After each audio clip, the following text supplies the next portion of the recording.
So the vessel is only 22 feet. I'm told it's similar to a minivan. So not only are they all either laying or sitting and they can't really move much, you have to remember the ocean is unpredictable. And at that level of depth, it's 2 miles beneath the sea. There is no light. It is pitch black. It's also freezing. So there's concern that even if they did survive, that they could go into hypothermia because of how cold it is.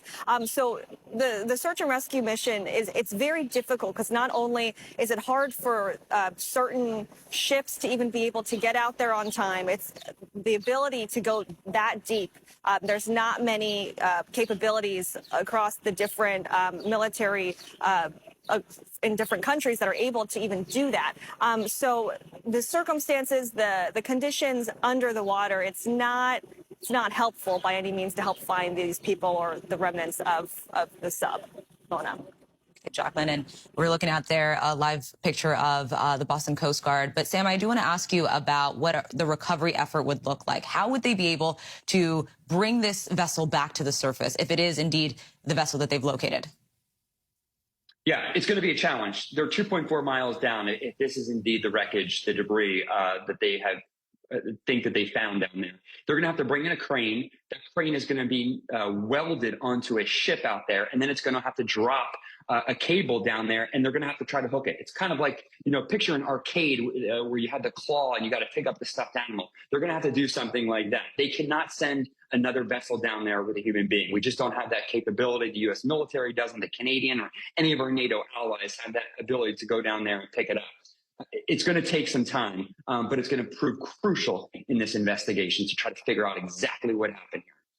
And there were multiple countries involved in this search. Can you tell me a little bit about some of the ships that were deployed, some of the equipment that's being used to try to, at first, locate this vessel and now perhaps recover it? Yeah, so the French sent over a vessel. The Canadians, of course, and the U.S. is leading all this. But what they are using is the underwater remote-operated controlled vessels that are down there. They're the only things that can go down there. What they don't have the ability to do is grab onto this vessel, the Titan, and bring it back up. Now, if it were stuck, say, on the propeller, which has happened before, or they were stuck in a fishing net, they would perhaps have the ability to free it and bring it up. But if it is damaged, if there was any sort of implosion, they're not going to be able to bring that up. And that's going to need to happen using cables if they can do that. And we've seen images from inside the vessel. Sam, can you tell us just what the conditions are like in there, what the space looks like inside? Yeah, it's about 21 to 22 feet long, and it's the size of a minivan. Just picture a minivan without any of the seats inside. It's very simple. There are 2 computer screens, and as it's been widely reported, a joystick that you would see on a gaming console like Xbox or PlayStation. It was a very simple design, and that's how the CEO explained it in his promotional videos. He didn't want it to be something with a fancy cockpit with a lot of buttons. And to release it, to release the ballast and bring it back up, all you had to do is hit one button. Now, there were emergency backup systems, hydraulics, different cables that you could pull to help engage if there were some sort of an issue. But it was a very simple design with a toilet. And one person I spoke with said when he went last year, he was told that toilet had never been used. Can you take us through a timeline of how this happened? When was it deployed, and when did we realize that there was something wrong?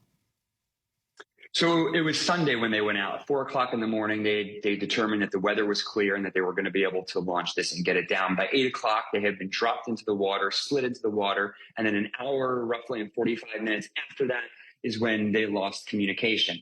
Now, we've heard from so many people that have done this before that it's fairly common to lose communication, but eventually it is regained. But of course, in this situation, it was never regained. And then about 8 hours later, they notified the Coast Guard, and that's when things started to get into motion and to begin the search. But you have to remember, you're seeing this map. We're in a very remote part of the ocean, 900 miles from Cape Cod, 400 miles south of St. John's, Canada. So you have to get this equipment in. And when you're dealing with heavy equipment like these cranes or the cables that would go down to pull such a submersible up off the ocean,